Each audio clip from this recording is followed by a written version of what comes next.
ఈ వీడియో నువ్వు చూస్తున్నావంటే అది యాదృచ్ఛికం కాదు. నీ హృదయంలో ఒక ప్రశ్న ఉంది. నేను ఇన్ని రోజులు ప్రార్థిస్తున్నా ఎందుకు జవాబు రావడం లేదు? నువ్వు అలసిపోయావు. కొన్ని రోజులు కాదు, కొన్ని నెలలు, బహుశా సంవత్సరాలు కూడా ఎదురుచూస్తున్నావు. ప్రతిరోజు ప్రార్థిస్తున్నావు, కానీ పరిస్థితులు మారడం లేదు.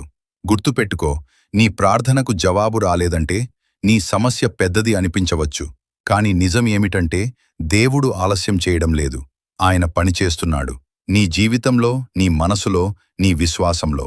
ఇప్పుడు నువ్వు చేయాల్సింది ఒక్కటే, ప్రార్థన ఆపకూడదు. అదే కాదు, ముమ్మారంగా ప్రార్థించాలి. నువ్వు బలహీనంగా ఉన్నప్పుడు ప్రార్థించు. నువ్వు ఏడుస్తున్నప్పుడు ప్రార్థించు. ఎవ్వరూ అర్థం చేసుకోనప్పుడు ఇంకా గట్టిగా ప్రార్థించు. ఎందుకంటే ముమ్మారమైన ప్రార్థన ముందు ఏ సమస్య అయినా నిలబడలేను. నీ జవాబు వస్తోంది. నీ అద్భుతం దగ్గర్లోనే ఉంది. ఈ వీడియో నీకు బలమిచ్చిందా?